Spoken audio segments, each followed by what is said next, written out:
Assalamualaikum warahmatullahi wabarakatuh. Saya Lili Puji Lestari dari Administrasi Perkantoran.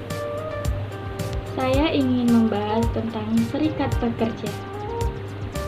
Serikat pekerja adalah organisasi perkumpulan para pekerja atau buruh yang memiliki tujuan untuk melindungi hak-hak para pekerja. Didirikan agar karyawan atau buruh untuk dapat menyelesaikan masalah terkait pemenuhan hak pekerja atau buruh oleh perusahaan. Hal yang mendasari terbentuknya serikat. Yang pertama, gaji. Yang kedua adalah jam kerja. Yang ketiga adalah lingkungan kerja. Jadi, ketika ada karyawan yang merasa haknya tidak dipenuhi oleh perusahaan, maka serikat pekerja akan membantu mereka untuk menyelesaikan dengan berbagai cara. Biasanya, dilakukan negosiasi atau mediasi dengan karyawan terkait, anggota serikat, hingga perwakilan dari perusahaan. Fungsi pada pasal 4 ayat 2 Undang-Undang Nomor 21 Tahun 2000 yang pertama adalah sebagai pihak dalam pembuatan perjanjian kerjasama PKB dan penyelesaian perselisihan industrial. Yang kedua, sebagai wakil pekerja atau buruh dalam lembaga kerjasama di bidang ketenagakerjaan sesuai dengan tingkatnya.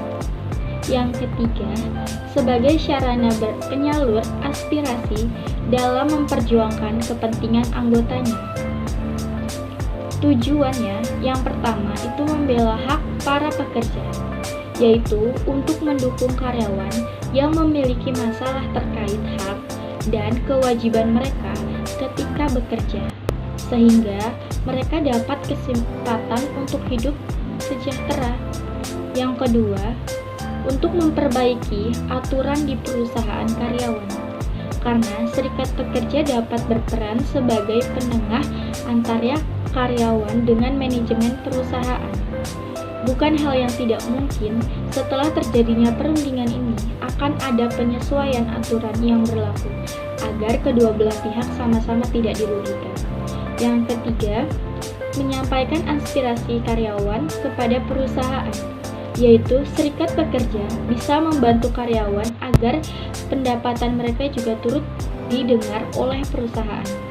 Karena idealnya perusahaan harus melibatkan karyawan ketika ingin mengambil sebuah keputusan dan tertera di undang-undang. Yang pertama, Undang-Undang Dasar 1945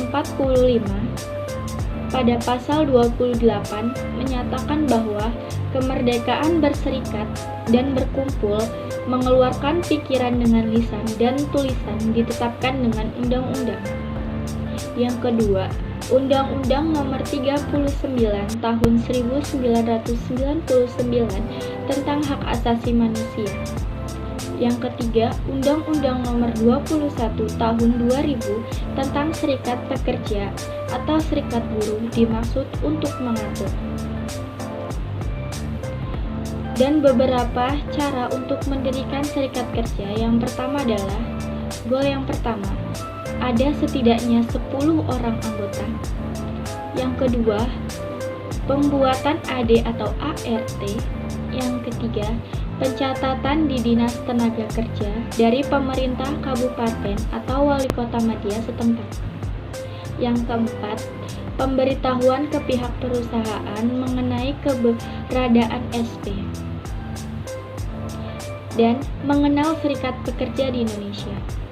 Di Indonesia sendiri, terdapat banyak serikat pekerja atau buruh yang sudah terdaftar resmi di Kementerian Tenaga Kerja, dan saat ini ada sekitar 7.000 organisasi. Beberapa contoh serikat pekerja atau buruh yang ada di Indonesia diantaranya adalah ILO International Labour Organization, PPMI, Persatuan Pekerja Muslim Indonesia, FSPS, Federasi Serikat Pekerja Singa Perbangsa, SPSI, Serikat Pekerja Seluruh Indonesia, SPSI Lem, Serikat Pekerja Seluruh Indonesia Logam Elektronik Mesin, FSPMI Federasi Serikat Metal Indonesia, KASBI Kongres Aliansi Serikat Buruh Indonesia, KSPI Konfederasi Serikat Pekerja Indonesia, FBSI Federasi Buruh Seluruh Indonesia, dan SBSI Serikat Buruh Seluruh Indonesia. Terima kasih. Wassalamualaikum warahmatullahi wabarakatuh.